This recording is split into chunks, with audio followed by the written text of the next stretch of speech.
First question, Marisol Dorban, GMA News. Mike, please.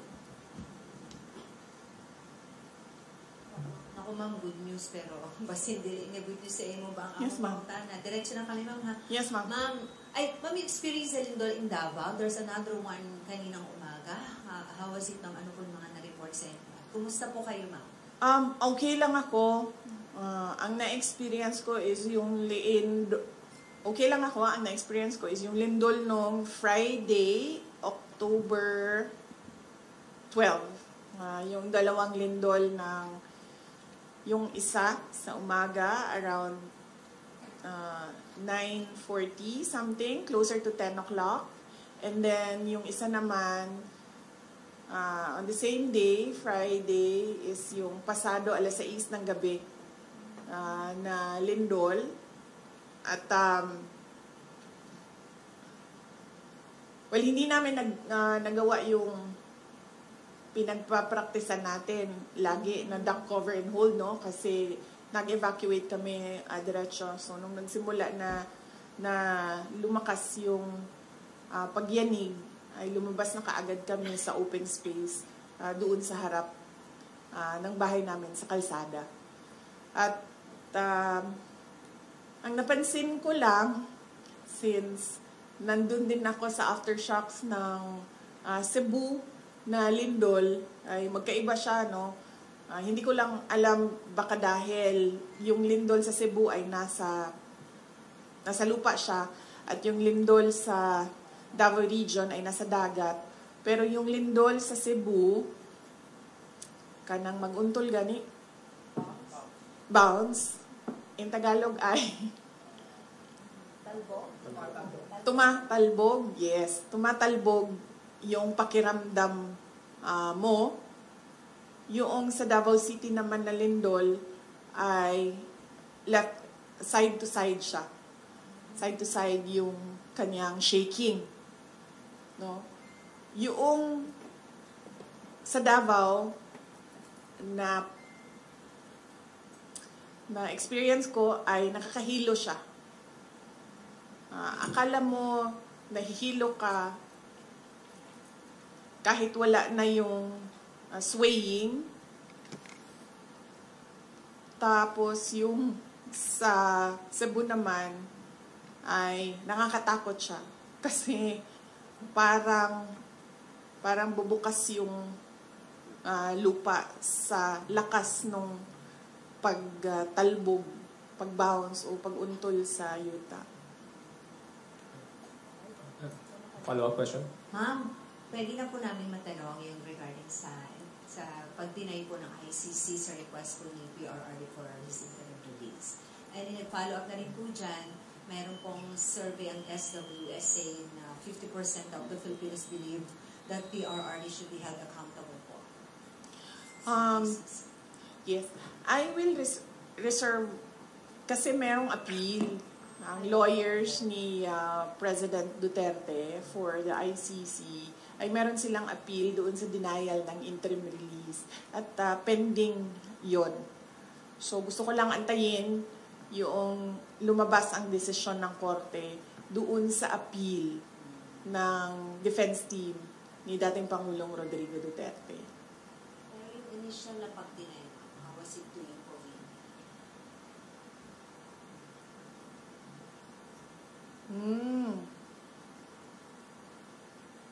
Ano ba sinabi ko na sa statement ko? Wala pa naman ako nag-statement dati about sa interim release, no? Pero inaantay ko lang kasi talaga. Gusto ko lang talaga antayin kung ano yung decision nila sa appeal noong defense team. Your thoughts na lang po doon sa SWS survey? If you have any comment on that po? Well, assuming na truthful and faithful yung data doon sa survey, it is not useful dito sa ating bansa dahil hindi naman dito sa bansa natin nangyayari yung kaso. So, I guess that is for the ICC court to think about if at all pinagbabasihan yan nila. Kasi kung ano-ano na lang yung... Ay, sorry, hindi ko pala mag-comment sa ICC. So, yun. Not useful for the Philippines since hindi naman dito nangyayari yung trial ni Pangulong Duterte. Just one more on that, please. Ma'am, yung recipe ng Senate, ma'am, yung supporting the house arrest of the former president. Yes. Nagpapasalamat ako sa mga senators natin sa kanilang resolution about the house arrest for former President Duterte. Dahil yun din ang pakiusap noong defense team ni dating Pangulong Rodrigo Duterte na siya ay mabigyan ng interim release at ang setup nun ay parang isang house arrest at yun din ang sentiment ng karamihan for humanitarian purposes dahil he's an 80-year-old ailing and frail person.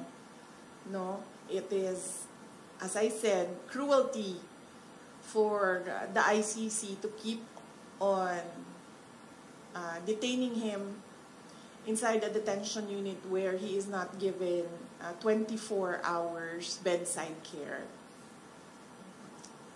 Next question. Camille Samonte, TV5. Related lang, ma'am, dun sa ICC. Ma'am, because of the denial of the interim release, nagprepare din ba tayo na baka sakali doon na pong magpasko ang dating Pangulo? Ano po yung magiging plano ng pamilya? Oh yes, oo. Kahit naman wala pa yung desisyon ng interim release, no, ay napag-usapan na ng family na na merong pagpapalit-palitan ng pagbibisita doon sa kanya sa detention unit. So, meron ng mga relatives on deck at merong scheduling sa kanilang pagbisita. Basically, visit lang talaga. So, there's no chance for him to, alam mo yung typical Filipino Christmas na may salo-salo, makakasama yung pamilya. So, it's not gonna happen. Hindi, kasi sa Christmas and sa New Year sa kanya, hindi. Kasi hindi makapunta lahat ng relatives doon sa Hague. So, ang naka-schedule for Christmas and New Year sa kanya is si Veronica, si Kitty, at si Mira. Ma'am, another na lang din po about the ICC. It was mentioned po in the decision that they released na naka-apekto raw po yung mga naging statements po ng family ni dating Pangulo, particularly yung mga naging statement niya raw po at ng inyong kapatid. Any comment on that, ma'am? Yes, I have a comment on that, but I really want to wait for the decision on the appeal para maisa na lang natin yung comment ko. Same pwede na topic? po ibang topic or... Yes. Other kailangan. matters. Other matters muna. Other... Next question, Mr.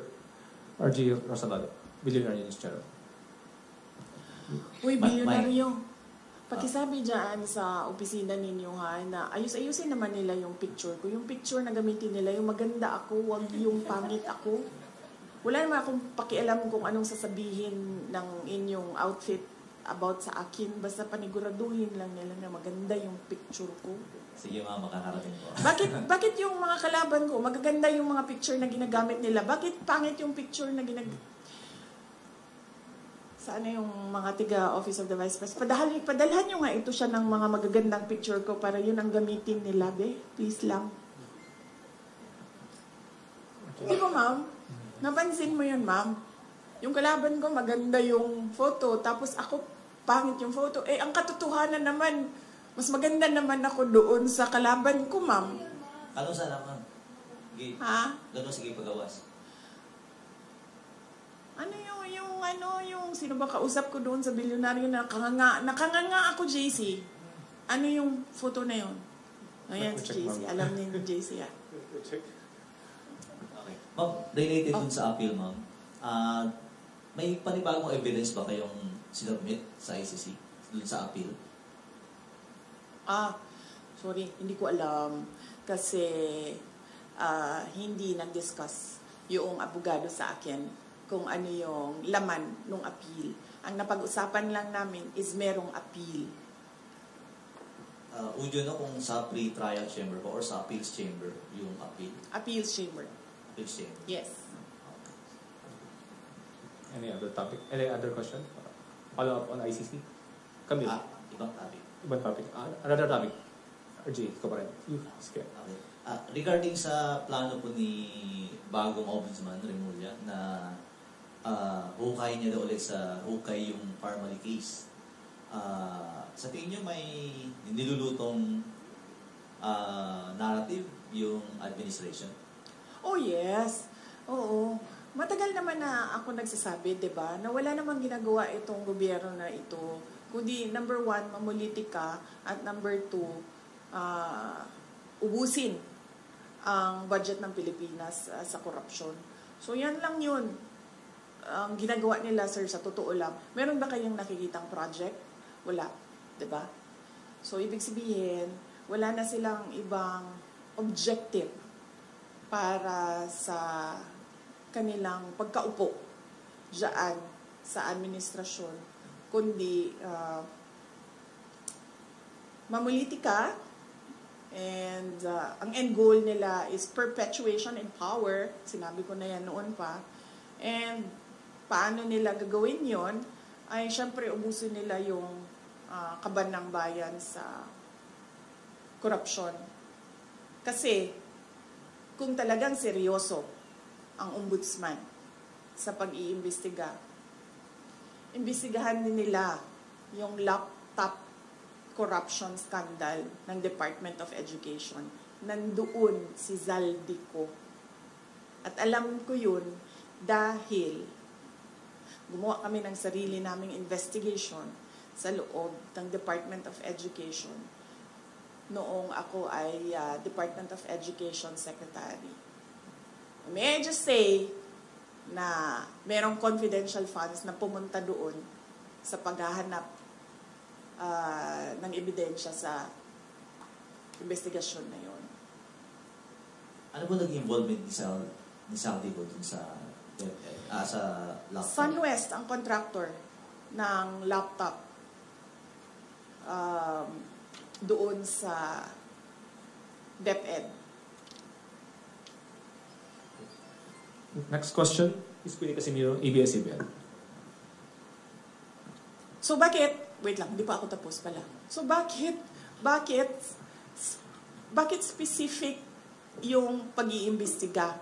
Bakit hindi iniimbestigahan lahat ng corruption scandal? Bakit kinokontrol yung kwento sa corruption? Bakit hindi nilalabas lahat nung mga insidente o mga gawain o mga iskandalo sa korupsyon? Bakit pinipili?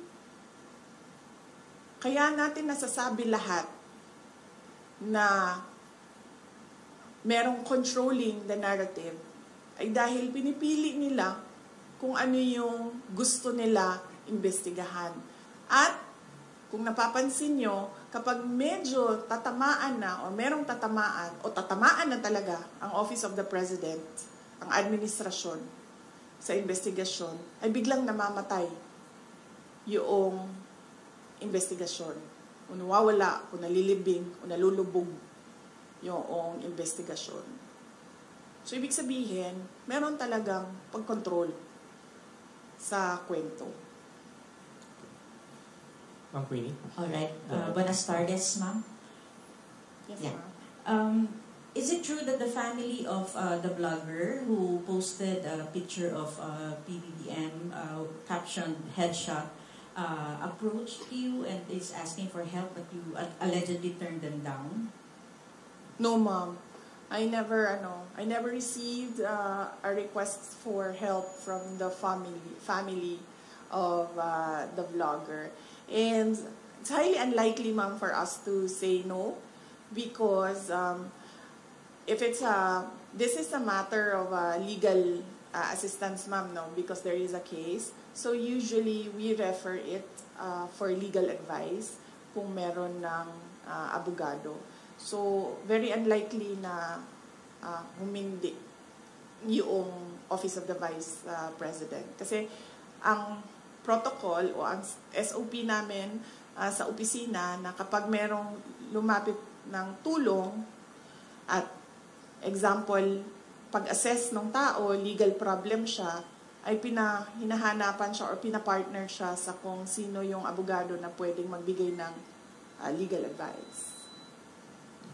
Next question. Another question. issue po. Okay lang po. Okay. Former President GMA proposed a bill expanding or giving additional duties and responsibilities to the Vice President.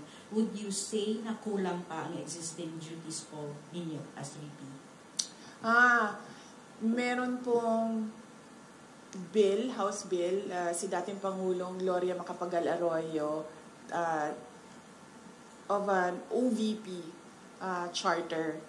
Doon sa charter, kung makikita ninyo, nakalagay lang doon yung institutionalization ng mga units sa opisina ng pangalawang Pangulo at nakalagay din doon ang organizational structure. Kasi pagpasok namin, ma'am, ang nangyayari, bago lahat, lagi, walang institutional memory ang Office of the Vice President. So bago siya lahat lagi. Pagpasok ng bagong Vice President, bago ang opisina, bago ang structure, ang HR structure niya, bago ang mga units. So ang ginawa namin, ma'am, para merong continuity sa lahat ng mga Vice Presidents ay ginawa namin ng charter. Dinify namin doon na dapat merong USEC, dapat merong ASEC, ang opisina, at dapat merong mga ganito na klase ng mga units, KM, HR, legal, finance, para hindi nahihirapan yung papasok na bagong Vice President. Kasama na din doon yung opisina, sana, permanent office, para hindi rin lumilipat kung saan-saan yung opisina ng Vice President. Ang pinakauna doon is that para alam ng mga tao kung nasaan ang Office of the Vice President. At pangalawa, para hindi palipat-lipat yung mga personnel ng Office of the Vice President kung saan sila titira. Dahil din kung saan nililipat sa kagustuhan ng Vice President kung saan siya ililipat. Nakalagay din doon, of course, yung security unit na naging controversial sa aking termino. At, yung OVP, him namin, at mga iba pang mga administration policies inside the Office of the Vice President. Kung makikita ninyo, wala kami nilagay doon na specific project dahil ang ang function ng Vice President ay kumbaga constitutional successor. Yun lang ang only function ng Office of ng Vice President. Pero sa atin, traditionally, ang Office of the Vice President ay binibigyan ng budget for the Vice President to decide on what his or her projects are, and then they can implement projects to complement the services of the other national government agencies. So on that note, hindi namin nilagay yun, ma'am. Kasi baka, naisip ko, merong vice president na papasok na wala siyang project, wala siyang gustong gawin, kundi maging constitutional successor lang. So ibig sabihin, mag-aantay lang siya na mawala yung presidente. Pero so far, wala pa naman tayong nakita by history, wala tayong nakita na vice president na ganun ang gusto niya.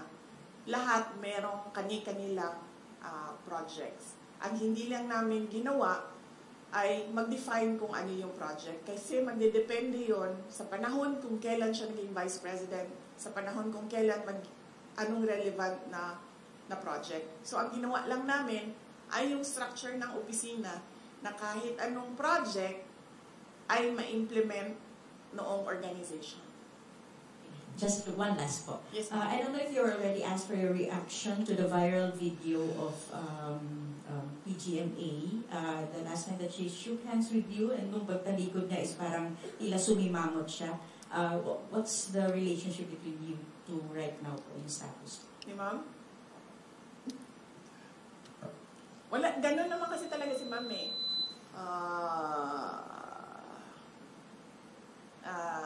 Hindi lang sa akin.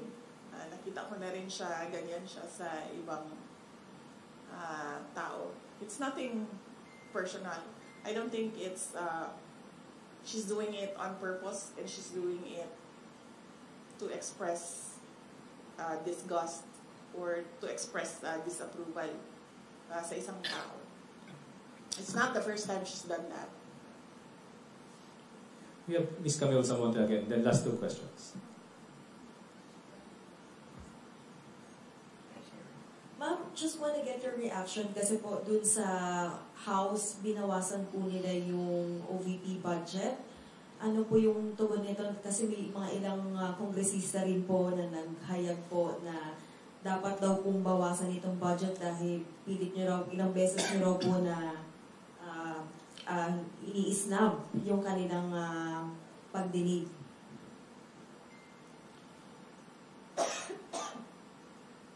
Isang beses lang ako hindi pumunta. Sa plenary, 2 beses. Sa plenary, 2 beses ako hindi pumunta sa kanila. But beyond that, as early as August, I think August 15, nung tinanong na ako kung ano yung expectations ko sa budget hearings, sinabi ko na ang expectation namin ay bawasan nila ang budget of the office of the Vice President. Dahil sinabi ko at that time, it's the same administration, it's the same speaker of the House of Representatives, and it's the same set of characters. So at that point, tama nga ako sa sinabi ko noong August. Hindi man siya nakakagulat. Hindi na ako nagugulat sa House of Representatives.